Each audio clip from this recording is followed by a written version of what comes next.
Hello and welcome to the MIT System Design and Management Program's Systems Thinking webinar series. My name is Lois Slavin and I'm the Communications Director and convener for this series. Today we have Professor Steve Spear, who will be talking about competing at innovative speed.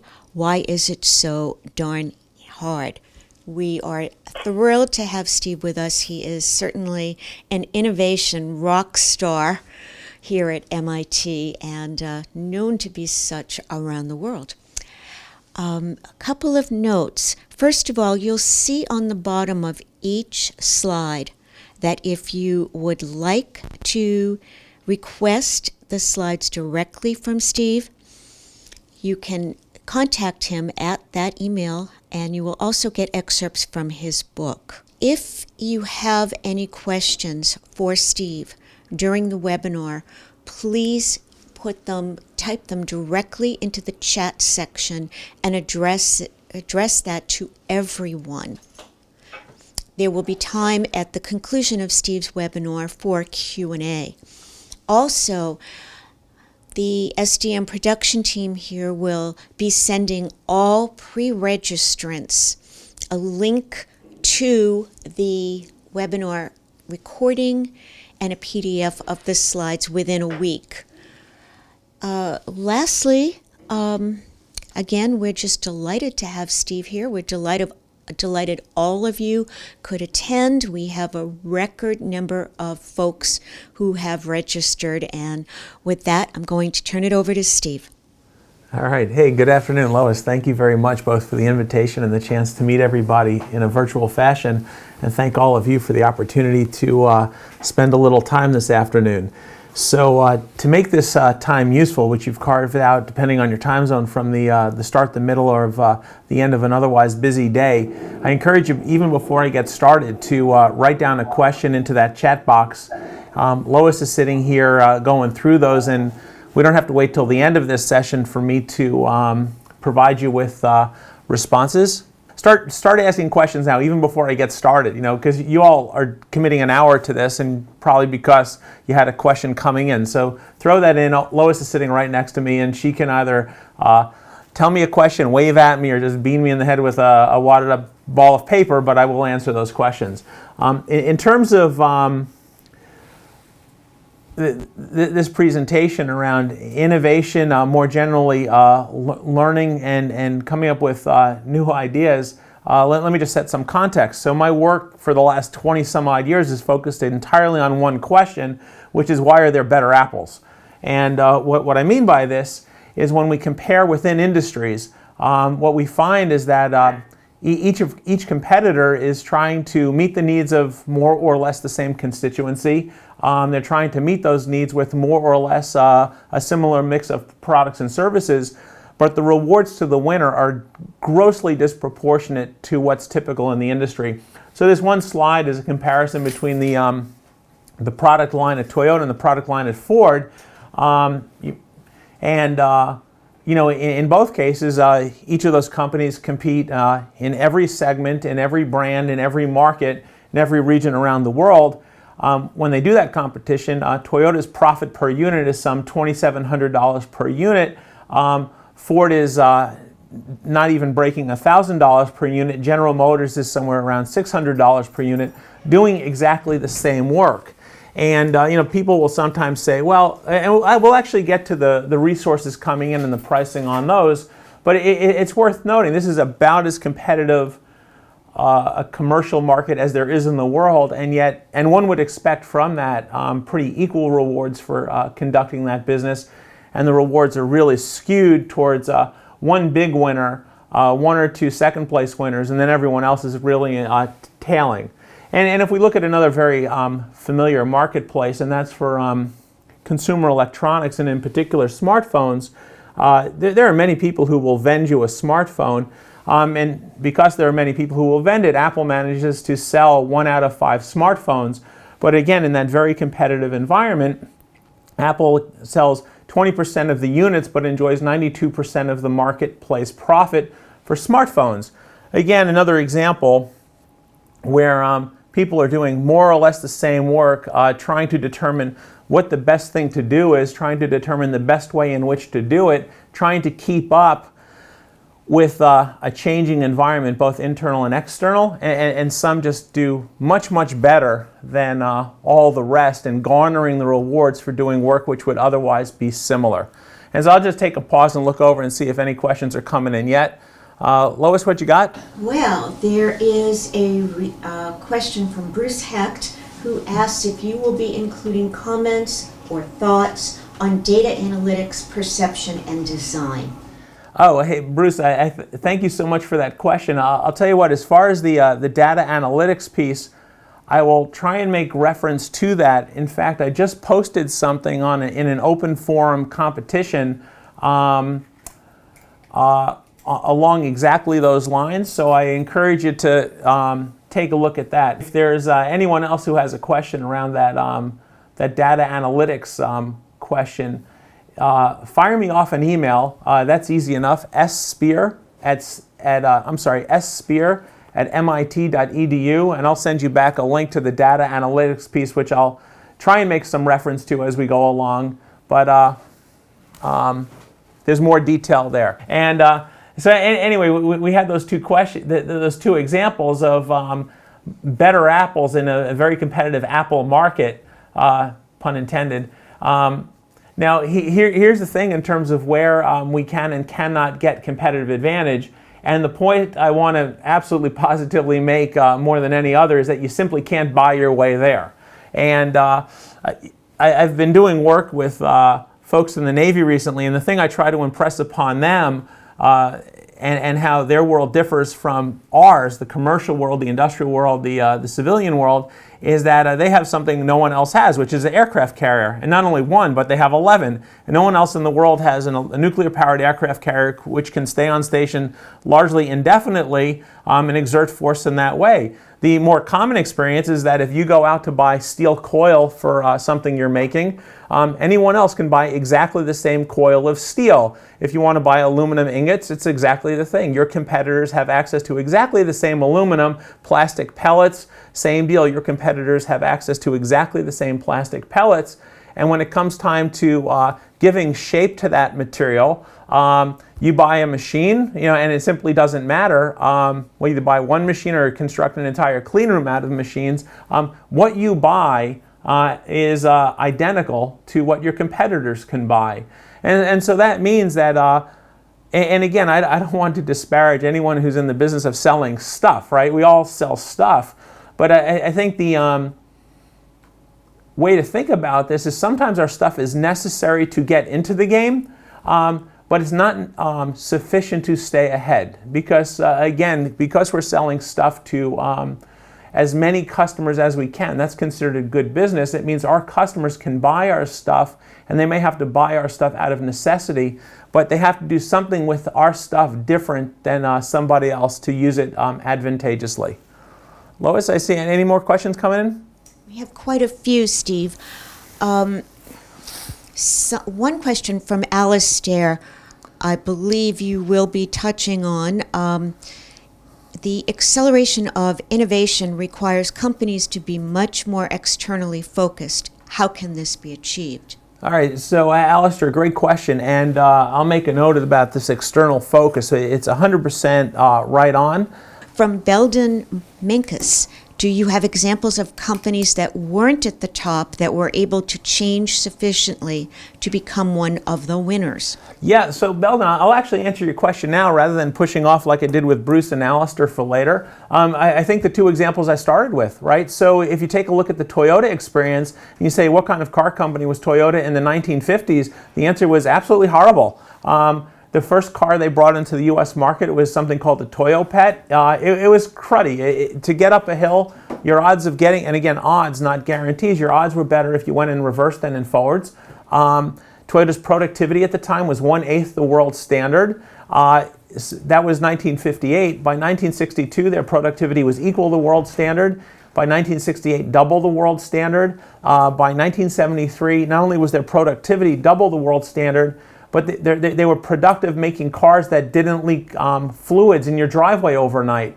And it was in the early 70s, Toyota established itself as the vendor of affordable reliability in the auto market, right? And then they continued on, right? So not only were they better, faster to bring a manufactured product to market, they could upgrade their models. So the world standard of major model modification in the 1980s was about 4 years. Toyota compressed that down to 2 years.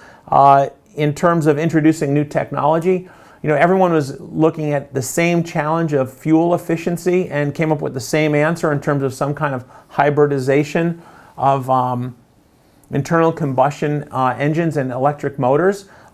General Motors solution, presentation of that solution is the Chevy Volt, maybe 70,000 copies sold. Toyota's hybrid drive system is 100 to 1, 7 million copies sold so far. So anyway, that's an example there, and also the Apple one, right? Because where did Apple come vis-a-vis the Wintel domination of the 1980s, early 1990s, and now Apple is, I think, the highest valued company in the world. So the standouts we look at today, we have to remember that once upon a time, people would say, what's the big deal about Toyota? What's the big deal about Apple? At best, they're marginal, and of course, now they're dominant. So it's a very good question, and what we should keep thinking about is that many of the folks who are dominant today did come out of seemingly nowhere to catch up, get ahead, and then stay ahead, which is actually, I think, a source of optimism and encouragement for the rest of us.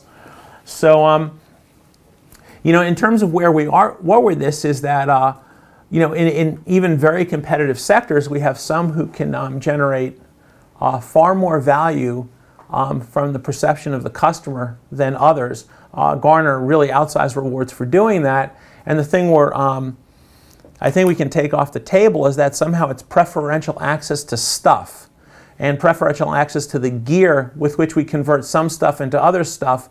That's the solution. So if it's not the stuff that's the answer, then the only thing left is the people using the gear to give shape and form and substance to the stuff. And again, because this is a webinar, I've gone out of my way to pick good images, but of course the metaphor carries pretty directly into the world of providing services and information product and that sort of thing, where we're taking inputs which are widely available, giving them some kind of form and shape and content, and delivering them through media where it's more valued than when other people do exactly the same work.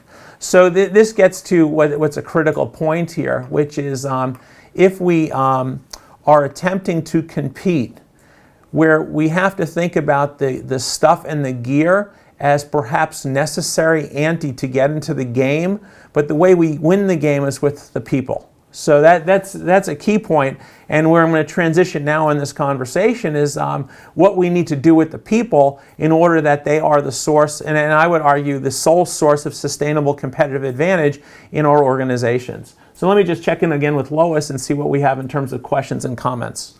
Okay, thank you. We have another question from Alistair. Will the auto industry be disrupted by Tesla and other electric cars?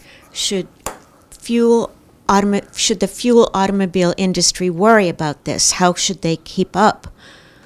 We have two questions from Regina, which I will fold into one. She asks, is healthcare different as an industry from phones and cars, etc.?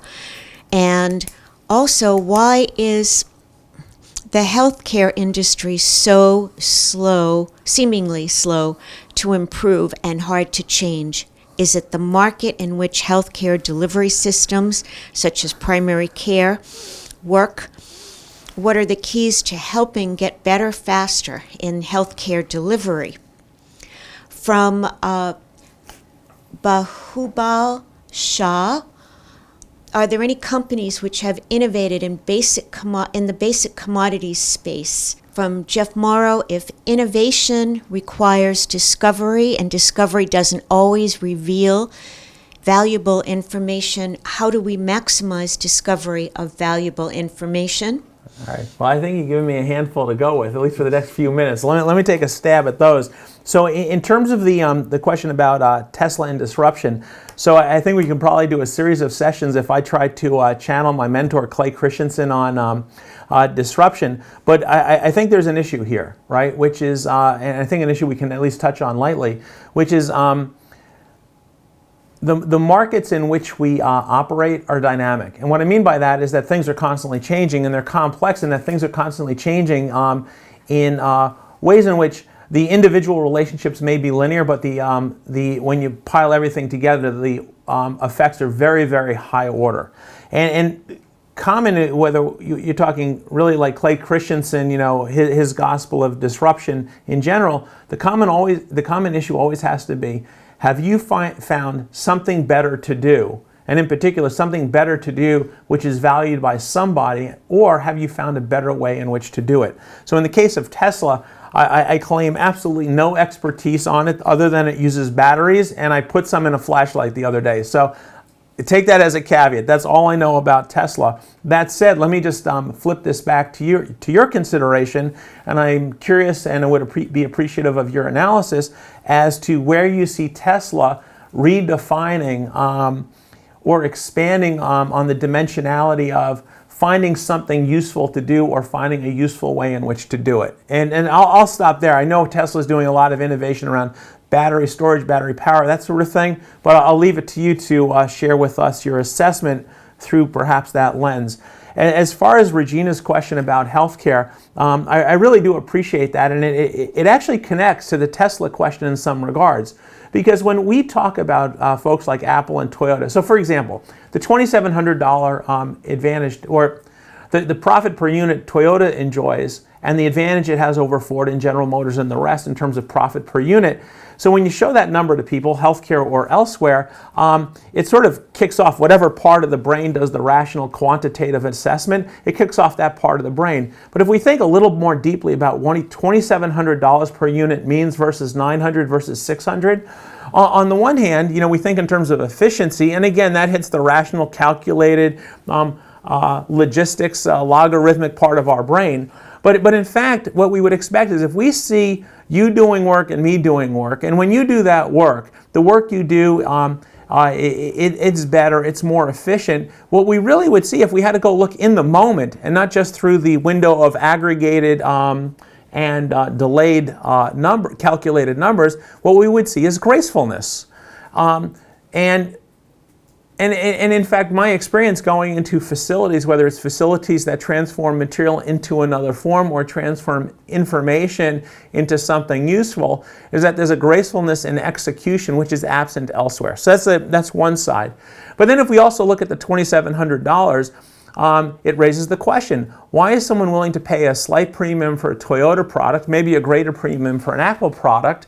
And the answer there is that there's an expectation of gratitude, right? So, and again, when you talk to people why they buy a Toyota versus a Chevy versus a Ford versus a Honda, they'll give you numbers at first: reliability, service costs, maintenance costs, residual value, length of use.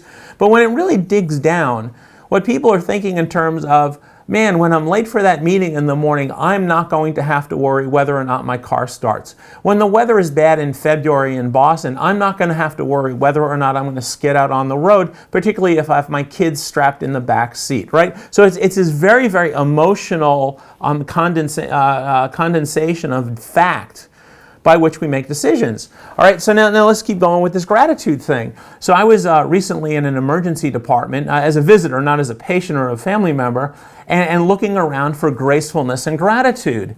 And here's what I saw. So I walk in, and there's someone in brown scrubs, just sort of ambling around, doing whatever she was doing. And I was curious because I'd been in hospitals before where I'd seen people in blue scrubs and pink scrubs and cartoon-covered scrubs if it's a pediatric setup, and pink, blue, green, and cartoon, right? And I'd never seen brown scrubs. So I said to my host, I said, "What's with the brown scrubs?" He said, "Oh, that's a psychiatric patient." I'm walking around. You're kidding me, really? And she looked happy, right? But she, clearly she was not in a situation where she was receiving care and being protected from harm to herself or harm to others. And then when we walked along, it was not really a corridor, but like an aisle or something in this kind of open floor plan. And there's imagine one of those jogger strollers you take your little kids out in. Well, this is an adult-sized one, and there's a young woman sitting in it, and it gives all evidence that whatever her condition is chronic and ongoing rather than acute and temporary by the size of the jogger. And she's sitting there slumped over in this jogger chair with her mom and dad, each holding one side of the handle, and no attention at all being paid to her. None at all. Now you think about the anxiety that prompted them to bring her to the emergency department rather than urgent care facility, primary care, chronic care, outpatient care. And there they are sitting completely unattended. No gratitude. And then, you start looking around at the caregivers, and what are they doing? It looks like me doing the tango. It's nothing but spastic, right? You got people going over here looking for information, people going over here looking for other kinds of instructions, looking for supplies, looking for colleagues, looking for patients. I don't know. It was like watching a cross between Steve Martin and Jerry Lewis dancing together. Now, so Regina, to your question, so that's what you see often in a healthcare setting. Now think about if you had a similar experience, lack of gratitude because of lack of gracefulness for anything else. You say, screw this, I'm leaving. You go into a hotel and they treat you badly, what do? You get on hotel.com or whatever else it is. That's not a product placement, just an example. You go, you get online and you find a different place to go. And if you're at the Hilton, you go to the Marriott. If you're in the Toyota dealer and the Toyota dealer is showing you an experience from which you would not be grateful because of their lack of gracefulness and execution, what do?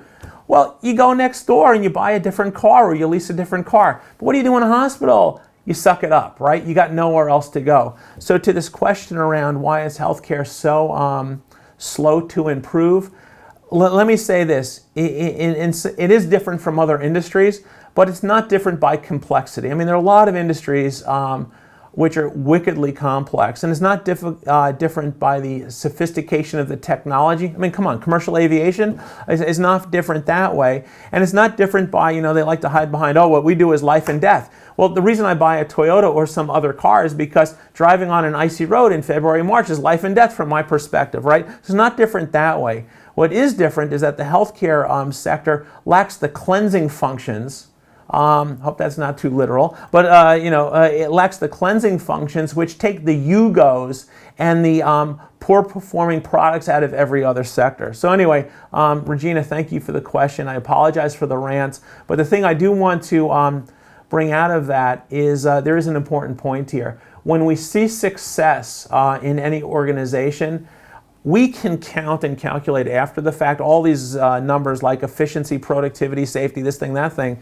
The thing we can see in the moment is gracefulness on the one side, whether it's amongst engineers or designers or salespeople or operators. We can see gracefulness on the one side, and we can see gratitude on the other. And in the absence of gracefulness on one and gratitude on the other, we know for sure something is amiss. Now, actually, I wouldn't have necessarily drawn this link, but I think maybe it was Bruce who asked a question about innovation and requiring that you go out into the field to understand. And Bruce, I'll try and come back to that question, but let me just offer this, is that the place you can perceive gratitude is at the point where the person interacts with the product or the service you're offering in the context in which they're going to experience it. And you take that and you start thinking about the implications for an organization. It means an organization really, really has to push its sense-making, sensing capability out to the very edge where it can get as close an approximation of real use, real experience as possible, because it's only there where you're going to get a true window back in terms of gratitude or its absence, and consequently it's only there where you can get refutation or validation on ideas that are being presented. So I think I hit most of these. And as far as the question about commodities, I think that's the very next slide. So I'll get back to that. But anyway, let me just pause and see any questions. Steve, there are numerous questions. We have hundreds and hundreds of people on the line today, and There are numerous questions, but there have also been numerous requests from folks that we hold the questions till the end, as we generally do, so that those who need to leave at 1, which is the normal end time, can do so and hear your whole presentation. And those who have questions can either stay, as long as you can stay, Steve, or contact you. And we have given out your contact information. It will be in the follow-up email as well. Great. Okay, so with that, I'll keep moving along a little bit. And Lois, but again, if you see all of a sudden a flurry of questions on a topic, that wadded up paper ball is working just fine. So let's get back to where we started, where we are. The question is, why are there better apples? And the evidence of better apples is profuse across virtually every sector, be it high-tech or heavy industry, across the spectrum of development, design, and delivery, across physical product versus services. It's true in the private sector as well as in the public sector. There are better apples. And when we start to ask what the source of better apples is, the one thing we can, I think, agree on and conclude is it's not the stuff and it's not the gear. Because that stuff, if you can purchase it and I can purchase it, it may be necessary, but it can't possibly be the source of competitive advantage. So all that's left is the people. And again, I want to keep coming back to this point. It's the people who are discovering, who are learning better things to do and better ways to do it. Now, before I make this transition, there's one other point, and again, maybe out of sympathy for the time or consideration for the time. Very often you have organizations talk about themselves being as learning organizations. And I want to make a very, very clear distinction between training organizations and bona fide learning organizations. And for the sake of our conversation today, I will use the word training as to convey the idea that we're taking a known skill set, conveying it to new people in a known and accepted way for known and accepted purposes. So again, the skills are known and accepted, the conveyance mechanism, the training method is known, and the purposes. Now when we talk about learning, bona fide learning, that actually requires us to invert that whole set of relationships, because to learn means to acquire something new. And to really learn means then when we have a skill set which is accepted, we have to question, is that the right skill set? When we're training on that skill set, we have to question, is that the right way to train? And when we try to employ those skills, we have to ask the question, is actually that the best use? Or should we have a different intent with different skills conveyed in a different way? So actually, training and learning are almost flip sides of the same coin. One is the perpetuation of what's already accepted, and the other is the challenge of everything being perpetuated. Now, to give it a very concrete example, when we think about training versus learning, I'm in the midst of reading a book called Fast Tanks, Heavy Bombers by a guy named David Johnson. He's talking about the U.S. military's experience, I won't even use embrace, but lack of embrace and even rejection of the novel technology of tanks and aircraft in the interwar period between the end of World War I and the start of World War II. And you can make the argument that in terms of training, the United States Army was world-class in training people in equestrian skills. They were absolutely lousy in terms of learning what to do with the tank. And it had very tragic consequences from the Allied perspective, not even just in the early parts of the war in 1942 and 1943, but it continued even into 1944 and 1945. So anyway, as we make this transition in terms of people are the difference, now what do you have to do with the people? I just want to really strongly double down, triple down now, that it's not high velocity learning, high velocity training, but it's bona fide creation of new knowledge. All right, so anyway, on to the next slide, and I think with this slide, let's see. Go forward. All right, we'll come back to this in a moment.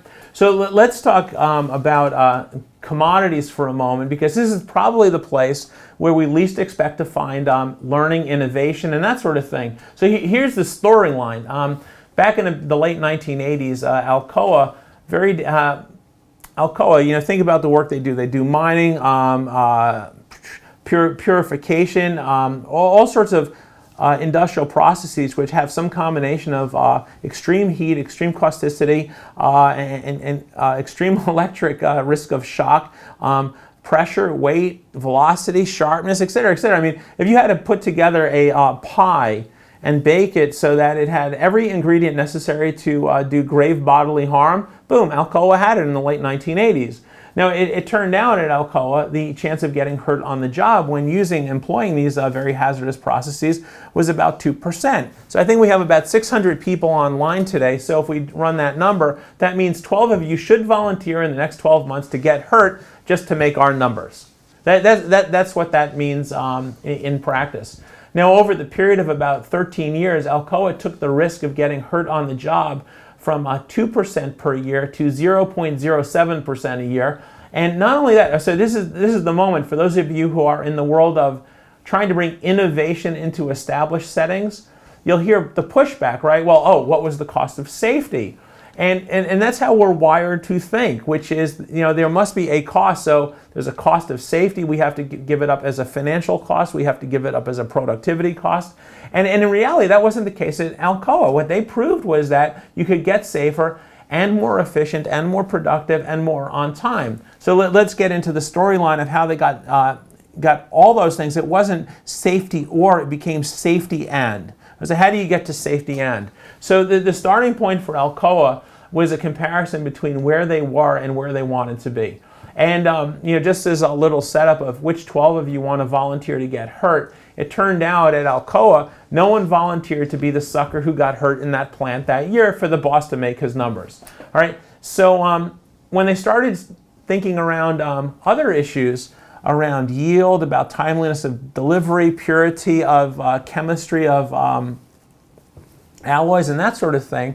And they went and had a similar conversation, contrived or otherwise. They couldn't find a customer who would volunteer to get the bad delivery. They couldn't find the customer to they couldn't find a customer to volunteer to get the late delivery, the out of spec delivery, so on and so forth. And so as Alcoa went through this conversation in terms of what should our target be, they realized the target had to be perfect because they couldn't find any volunteer for imperfect. All right, so that's already a profound cultural change from the way most of us think in terms of measuring performance, because we typically measure performance relatively, like, oh, we're in the top quartile, top 10%, top 1%, or we measure it in terms of percentage gain over previous year. But it's not often where we work inside an organization which, as our feet hit the ground every morning, or our feet hit the ground at the start of every shift, we ask ourselves, are we perfect, and what causes the gap? All right, now this is the second profound question for Alcoa, which is, why are we imperfect? Now the long-term cultural reason is, well, this is very difficult work. We're dealing with processes which are inherently hazardous. There's a lot unknown, and it's just normal for people to be let me say that in English. It's normal for people to expect to be injured. And to Regina's question about healthcare, you often get this, well, why do we suffer on capacity use, wait times, hazards to patients, et cetera, et cetera? And the answer always is, well, with all due respect, you really have to understand, which is the setup for a very insulting next line. Now, here's what happens with Alcoa, though. They start off with this goal of perfect, and they ask the question, why are we imperfect? And they go from the large aggregated delayed data to the particular case. Why did Eric have to jump back in order to get spattered by molten metal? He didn't know to stand there, or he didn't know not to stand there. Why did Lois have to duck not to get hit in the head by a boom? Well, she didn't know not to stand there, right? And in fact, the operator didn't know Lois was there. Why did we have the wrong mix on a particular alloy? We didn't know how to run the process properly. We didn't know about the impurity in the raw materials. And every time they started asking this question around the gap between today and perfect, it kept coming back to we didn't know. And so this started to become a big change for Alcoa, because they had defined their work as manipulating a physical material, and they realized that their job was to engage ignorance as their adversary. And it happened to be that their engagement was expressed through the equipment they used to engage a physical material, but they had to profoundly reshape and change the formulation of their task, which was create knowledge. All right, so now that gets to the next question. How do you create knowledge? Well, within Alcoa, and again, if you grab a sample of my book, I think this is in chapter 4, you'll see it there in more detail. What they started is building these mechanisms to make it obvious when you were ignorant. So if someone got hurt or was at the risk of hurt, it had to be called out immediately. And there's some more detail there I won't go into in the moment. And then the second rule they had was once a problem was identified, it had to be swarmed on immediately. And now this starts to get into something really also countercultural. And Deming used the term profound knowledge, and I think this starts to fit into the category of profound knowledge, is that the realization that why did someone have to duck? Why did someone have to jump? They didn't know.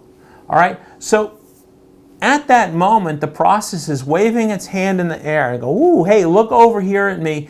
You have an opportunity to learn about me, something which you previously didn't know.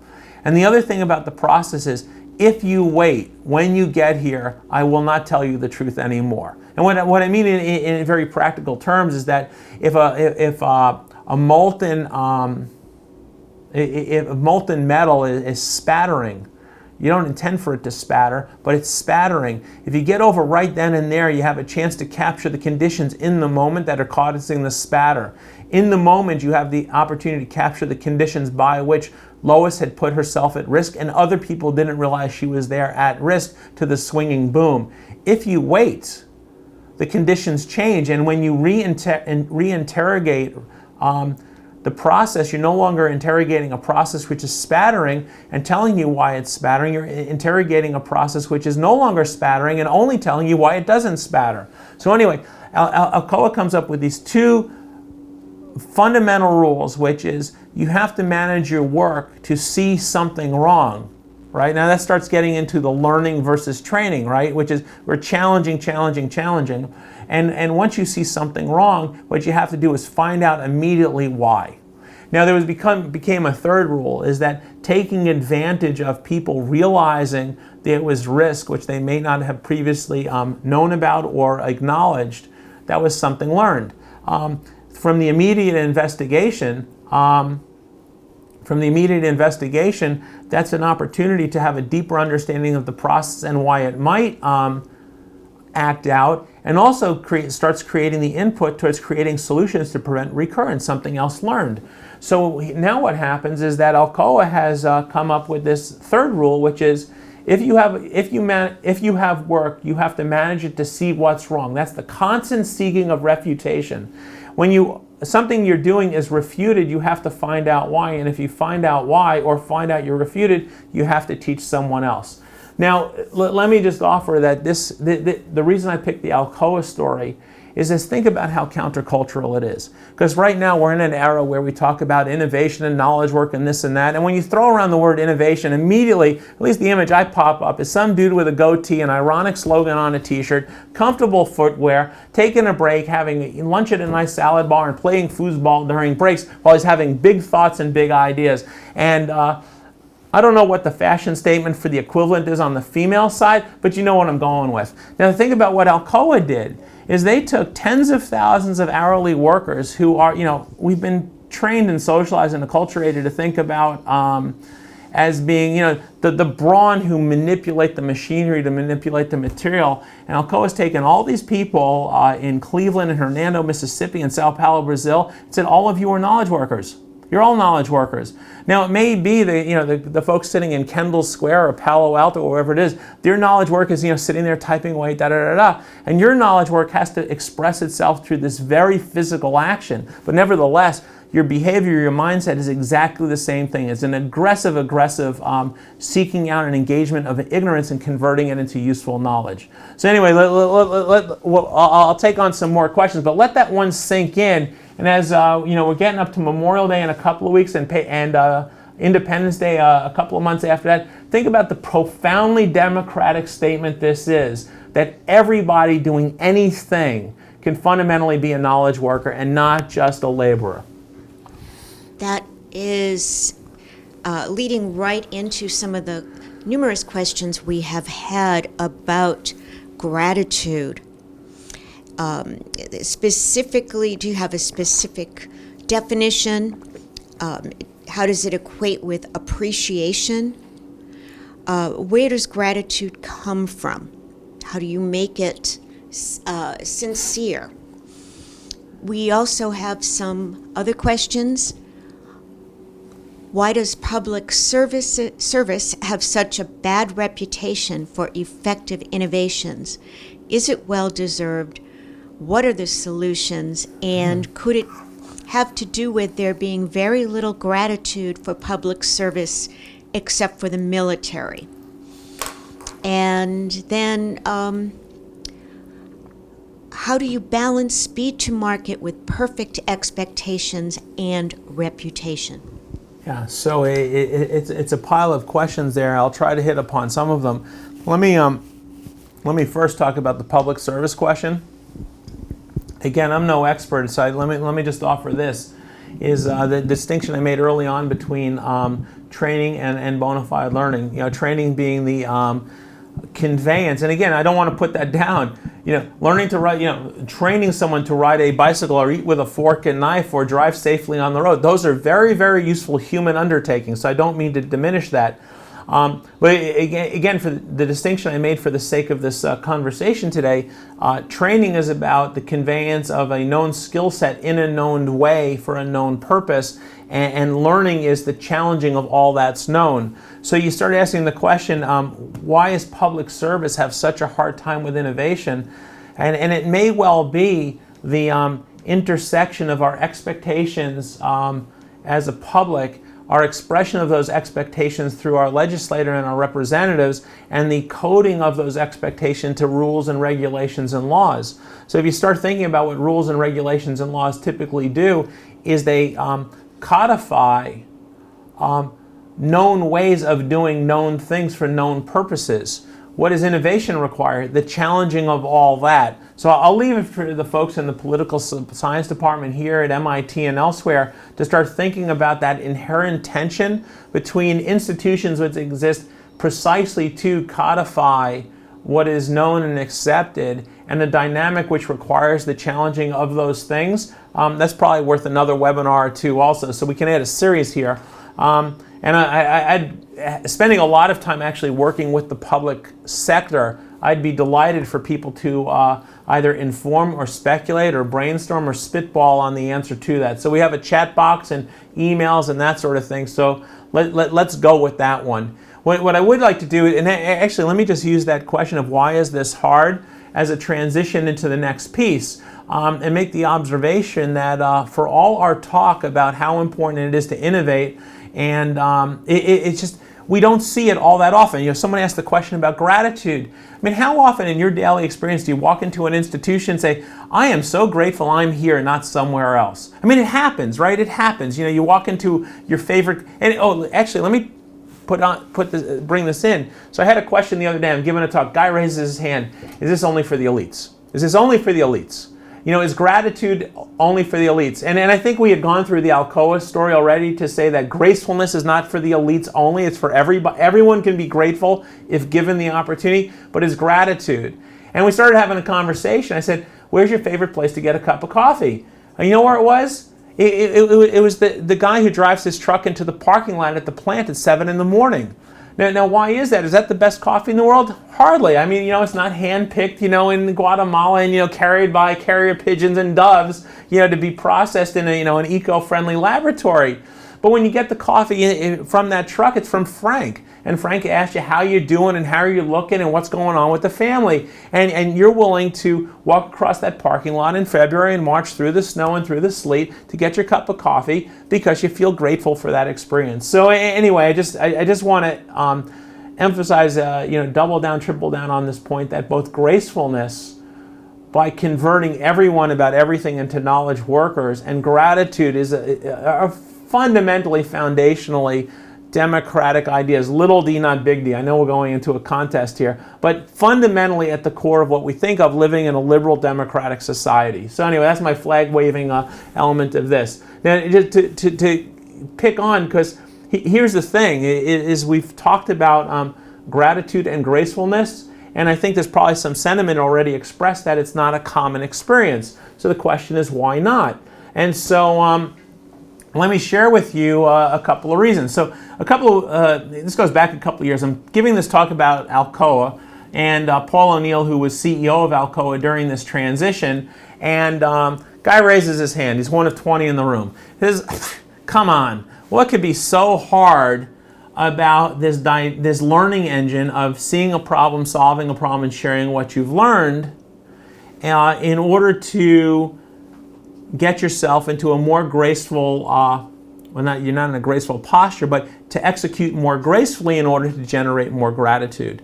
So I said to him, hey, you got an MBA? He said, yeah, I got an MBA. So let me ask you this question. When you got your MBA, how many classes did you attend? The answer was 600 cases, 600 classes. I said, when you went into class, did you ever walk into class and before class started, wave your hand back and forth, and say, hey, professor, call on me, and why? And he said, well, I did that once or twice. I said, when did you do that? He said, when I knew I had the answer right. So then I said, well, did you ever raise your hand, call on me when you had the answer wrong? And he said, no, who would do that? I said, I don't know, well, let's keep going. I said, how many classmates did you have? He said, well, every class had 50 students in it. So if I've got the math right, that's a whole lot of students, right? 600 cases, 50 students, that's 30,000 student cases where someone had an opportunity to raise their hand and said, call on me because I got the wrong answer and I want to expose to everyone exactly how I got to the wrong answer in order to figure out a better way to get to right. And he was like, no, well, who would do that? And I said, I guess none of you and your classmates. And then, right now we had 20 people sitting in the room, so the other 19 they're now snickering. So I turned to them and I said, well, did any of you ever walk into class or see anyone walk into class, raise their hand and said, call on me, not because I got it right, but because I got it wrong and I want to find out why. And you do that math, you have the 600 cases, the 50 students per class, that multiply by 20, 600,000 opportunities for someone to walk in and say, call on me, I got the wrong answer, let's find out why. And you know how many? Zero, an absolute zero, had ever taken up on that opportunity. So after we did the math, and these weren't MIT students, so we had to do the math slowly, I said, well, that's the hard part. It's raising your hand. So anyway, that becomes part one to this story about and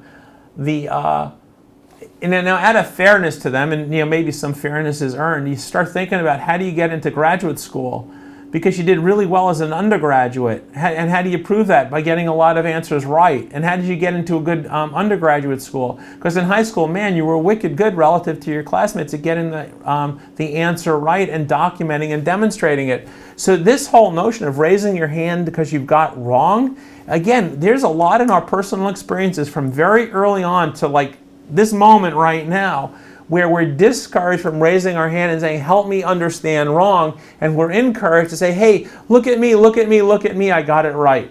But the problem with that is if we don't raise this hand, we don't have an opportunity to challenge what's believed to be true. If we do raise this hand, we keep reinforcing what's already known and add nothing to it. So anyway, that becomes a profoundly important challenge towards any kind of innovation in terms of whether it's sustaining innovation, disruptive innovation, or innovation of any kind. Second thing, let's set this scenario up. You have a company coming, and you decide you're going to serve a chocolate souffle. And not having made a chocolate souffle, you decide that you don't want to run the risk of committing to one. You don't want to put all your eggs in one basket, as it were, or all your eggs in one souffle. You find 5 different recipes for souffles, and you try to you bake them all according to the recipe. And when you're done baking, you open up the oven, and wouldn't you know, you have 1 really nice looking souffle and 4 that are not so nice looking. So the question is, which one do you serve? Now, I think most of us would agree you serve the one on the left, the nice looking souffle. It looks delicious. But then it gets to another question. When you're done with dinner and you're cleaning up the kitchen, what do you do with the 4 crummy souffles? Now, some people will say, well, you cover it with ice cream. Other people will say you throw it out. But here's the thing. If what we're trying to do is create the habits by which we all become knowledge workers, the habits of mind, the habits of hand, is that really the best thing to do, to throw out the burnt ones? And let's keep going in terms of what we learned and what we learned from the good one. The good one lets us train, right? We have a recipe which was the best known approach. We executed it to the best known approach for the best known purpose. So we can train on the recipe that worked. But the recipes that didn't work, those are the ones that actually allow us to learn, right? Because we can ask the question, did I use the right size eggs? Did I whisk the whites in the correct fashion? Did I set the oven temperature on the oven at the right way? Did I account for atmospheric humidity, altitude? I mean, the ones that get burnt or collapse, those are the ones that give us an opportunity to learn. But what's our knee-jerk reaction? Serve the good one, dispose of the bad one, go back and stop learning at that moment and continue to train, making the same recipe over and over and over and over again. All right, so that becomes a failure mode. Another failure mode. So I have a buddy who was trying to commercialize a new process technology. It was, again, highly innovative. They came up with a catalyst by which you take coal and other pulverized carbon stuff and turn it into natural gas. And you can see on the right-hand side they had built this test reactor to figure out how to run this process. And actually, this starts getting a little bit into the data analytics question, tangentially, but a little bit. And so they're running this sucker for months on end. And what would happen is they'd have all these parameters and they'd set the instrumentation and they'd run the reactor and it would crash. And they'd run the reactor again and it would crash. They'd run the reactor again, crash, crash, crash, crash, crash. And the logic was that if they kept running the reaction, they'd have enough experience over the dimensionality of this process that they could mine the data to find the settings by which they could figure out how to run it in a steady state. And you start thinking about this though, the big data analytics require a certain number of things. One is a lot of observation, which they're trying to get to. The second is relative to the number of observations, a relatively small number of controller independent variables. The other is variation on outcome. If we don't have variation on outcome, there's no curve to fit to the curve, or no curve to fit to the data cloud. So what's happening here is that they're trying to fit a curve, trying to find the explanation for an event that hasn't yet existed. So anyway, what was the solution on this? Is that rather than just run, crash, run, crash, run, crash, trying to mine the data, which actually would never tell them how to run at steady state. They got into this discipline of when they set up the controls, the first thing they did is they declared why. What physical model did they have? What basic science did they have that informed their calculations, that informed their settings? And then they ran the reactor. And they got all sorts of readings up and down from the different sensors in the exhaust, which they had predicted based on their basic science, their models, their calculations, and their settings as to what they could expect there. So then when they got some reading which they hadn't predicted, they could crawl back through, well, did we set it like we thought? Were our calculations accurate? Had we built accurate models? What's wrong with our understanding of the basic science?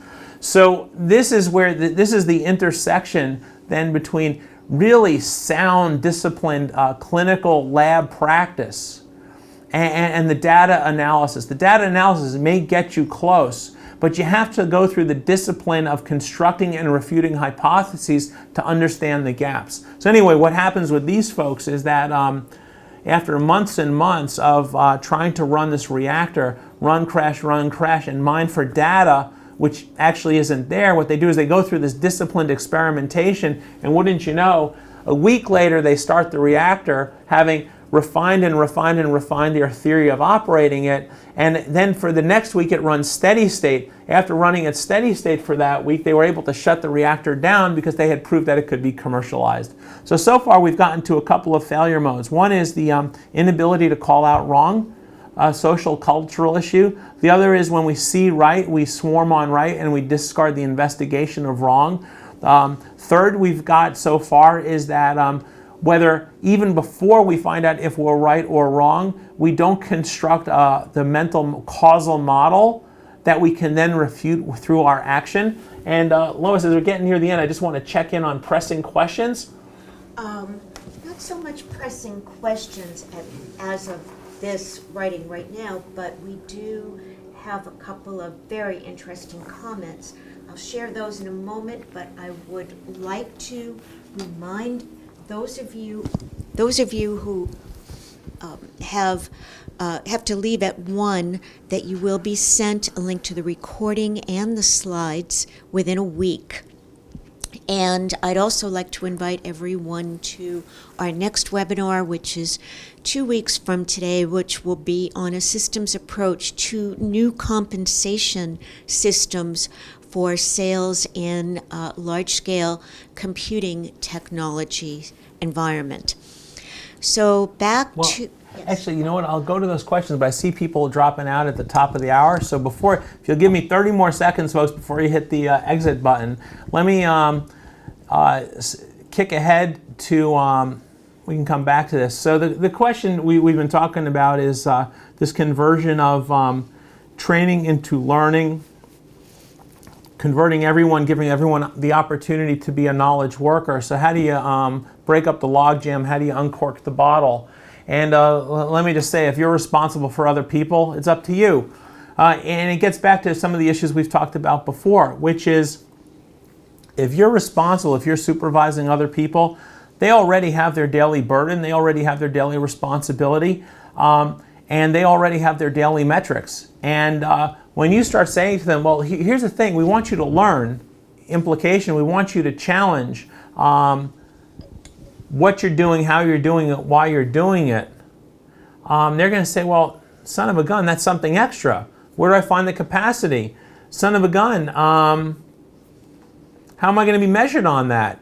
You know, challenge implies that I'm going to be doing things differently. What if my numbers go down? How am I going to be evaluated?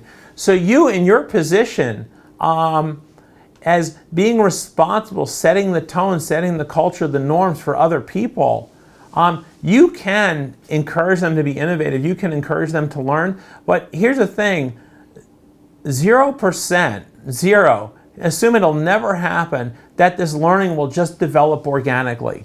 Because you, in your adherence to the existing norms and metrics, will deflate the learning and make it not possible. So if you want this learning to happen in the parts of an organization for which you have leadership responsibility, you have to provide the air cover to let people get things wrong. Now again, you have to provide the guidance. You have to show them how to get things wrong safely. You have to show them how to learn from the thing that went wrong, how to swarm on the bad souffle, not just the good souffle. But it really is your job.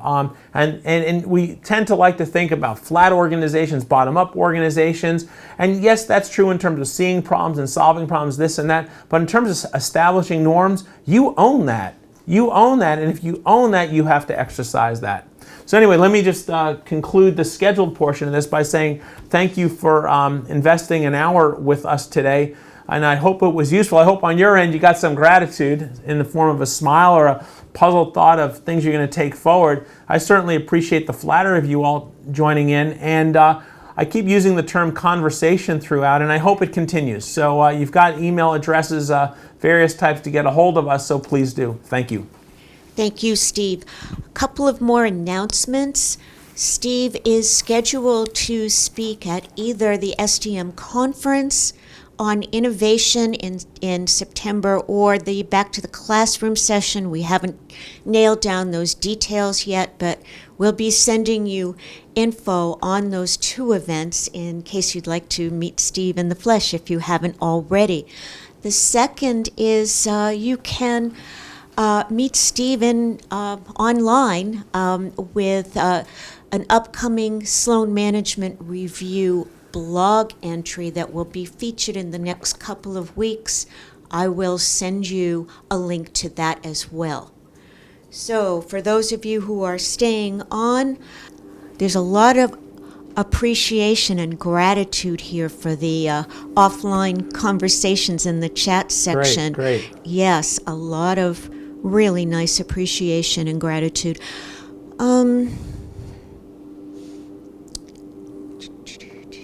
What are your thoughts on using open innovation methodology and or processes with your innovation initiatives? That comes from Thomas Mills. Yeah, Thomas, thank you for the questions. So let me link the open innovation idea back to the data analytics. So, and again, if you have a chance, send me an email. I'll send you a link to something I put on an open innovation platform, which gets to this hybridization idea. So the problem we were laying out is that data analytics are very, very good, far beyond the capability of human beings to find structure in very, very complex data sets. They're limited though. All right, so if you start thinking about the finding structure in complex data sets, what you're really trying to do is find an explanation for commonality. What you aren't necessarily able to do is explain individuality. And so when we have very large data sets and we run statistical processes on them, what we're finding is the commonality, and the individuality we call an error term. But the error term may not be an error, it just may be what makes you and me different from each other, as opposed to what we have in common.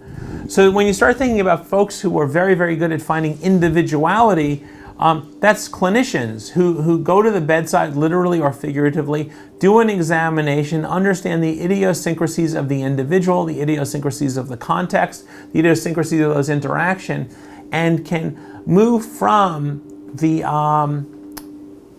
person as a representative member of a population to the person who's a member of a population, but through their individuality is an outlier in some fashion, right? So that's part two. Now, where does this open source, crowdsourcing, community design part come in?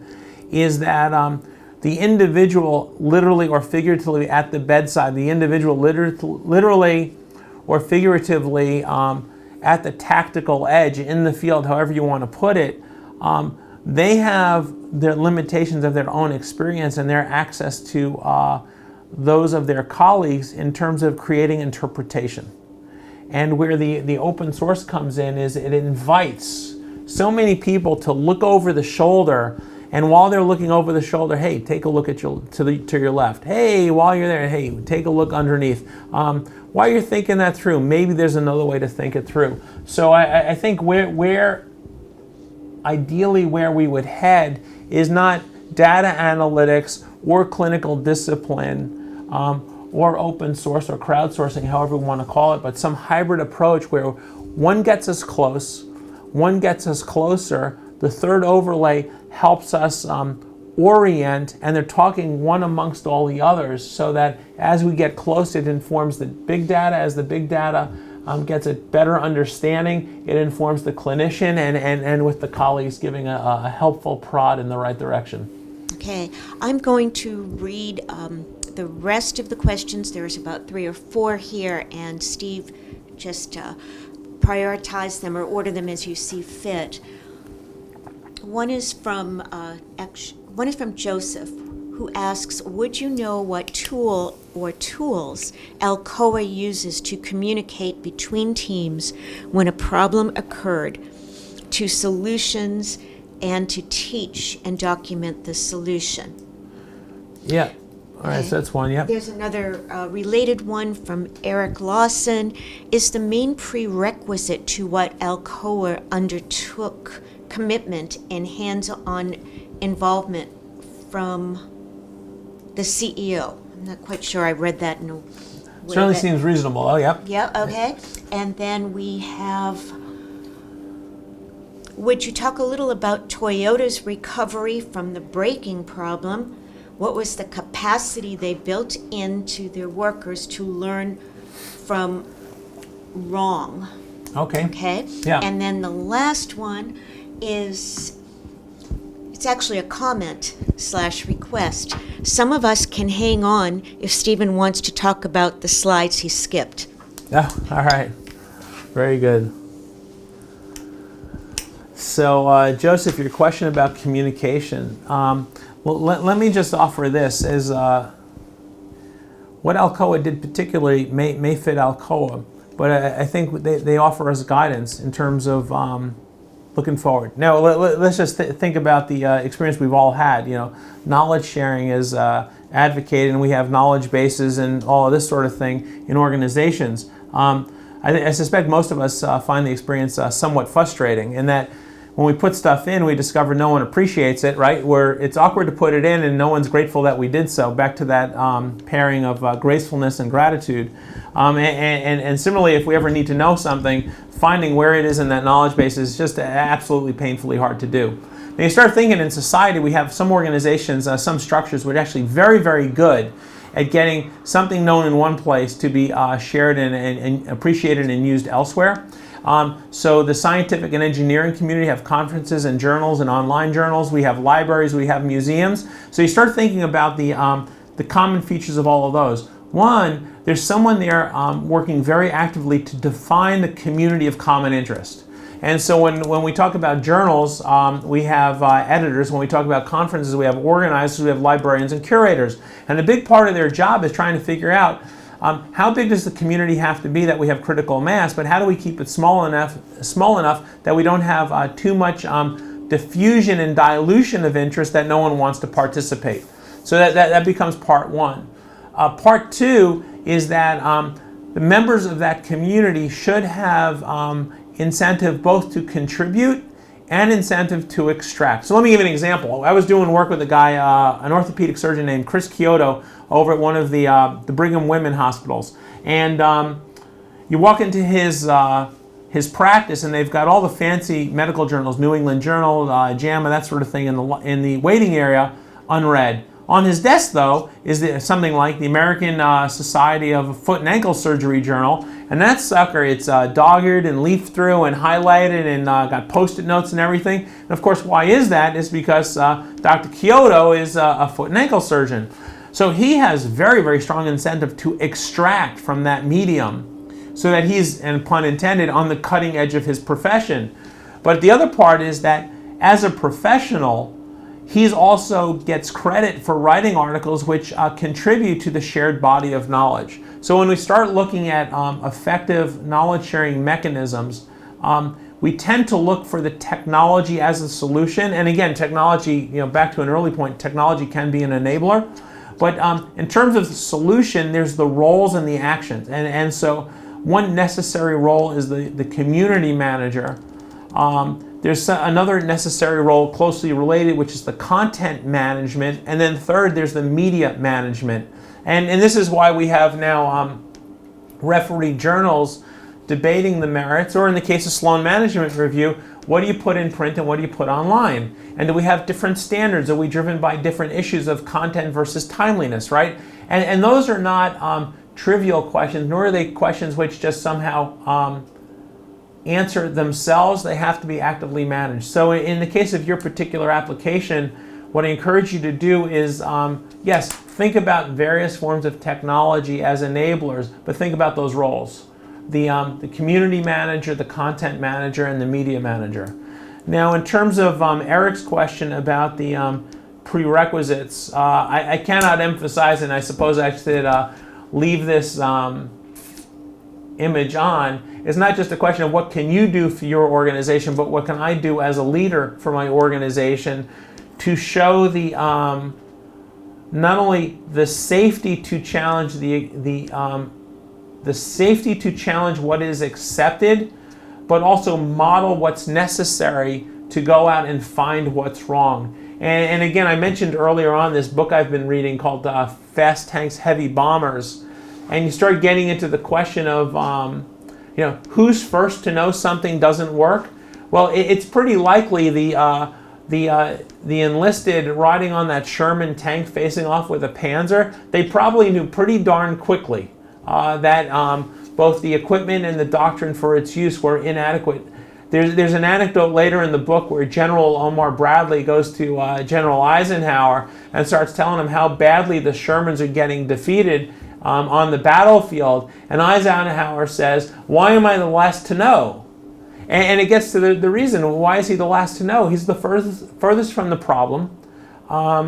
He's overwhelmed by other problems. There's something else, and I don't mean to disparage Ike in this particular case, but you start thinking through who's first to experience the failure in equipping and doctrine, it's the person using the equipment and the doctrine. They realize very quickly that they're ill-prepared, ill-informed, ill-equipped, ill-directed.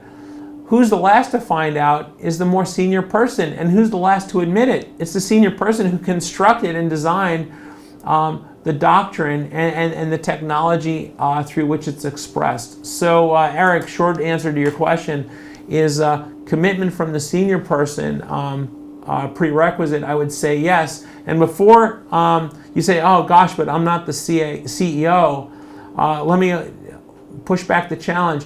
But you control something and you influence something slightly larger than that. And even if you're not the CEO of an organization, you are, for the piece over which you have control and influence, a very, very strong force. So that doesn't let you off the hook. This is a choice you also have to make as to whether your view is a training view of life or a learning view, turn people into knowledge workers view. Yeah, how are we doing on time? We are fine on time if folks want to stick around and ask more questions. There was the one question that we had about any missing slides or slides that you didn't get to cover. Yep. But otherwise, that's all the questions I have for right now. Okay, so in terms of the skipped slides, the one thing I would offer, it's sort of the corollary of the,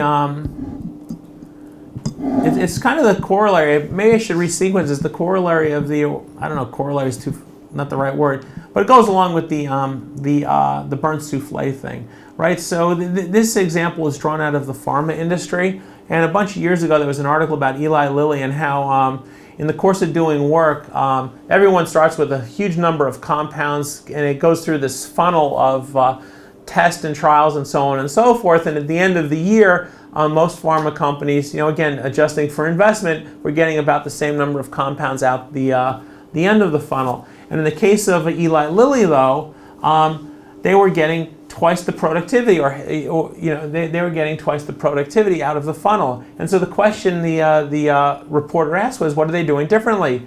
And the answer was that they were trying to understand the burnt souffle. That in most cases, people would launch a bunch of chemicals into this pipeline. Most of them would fail or fault out in some fashion. And they say, oh, well, that's too bad, but we'll discard those and we'll move forward. And what's happening at Lilly is they say, oh, before you throw it away, what can we learn from that? Because we started it into the pipeline believing certain things to be true. I mean, it wasn't just like throwing stuff at the wall to see what sticks. We gave some thought to this. It wasn't just a set of random trials. So why don't we come back and find out of the things we thought to be true when we started, what have we just refuted? And the things we've just refuted, how is that new knowledge useful in the stuff that's ongoing? And so in the case of Lilly, there was this very, very aggressive feedback. Why did the souffle collapse? Feed forward to inform future bakings of souffles or construction of chemical molecules. Now let me just offer, anyway, I'm really pleased you asked the question about skipped slides, and let me connect this to Joseph's question about communication. So when you talk to folks in industries like pharma, where they have these big number of alternatives starting and things fail along the way, what you discover is that very often they don't have an effective means of cataloging things gone wrong and why they've gone wrong. So the next time someone ventures forward, they don't have the benefit of past failures to inform future work. So anyway, that's my answer to that question. And I think at this point we're about 20 past the hour. So let me re-express my thanks for those who committed the first hour and those who committed the extra time, and just see if Lois has any closing comments at this point. My closing comments, Steve, you've done it again. Thank you very, very much. One of our comments in the chat section was from an attendee who said, my mind has been blown in a very good way. So thank you, Steve. And thank you all for your interest. Again, we'll be following up with a link to the recording and the slides. If you'd like to get the slides sooner, just contact that email address at the bottom of Steve's slides.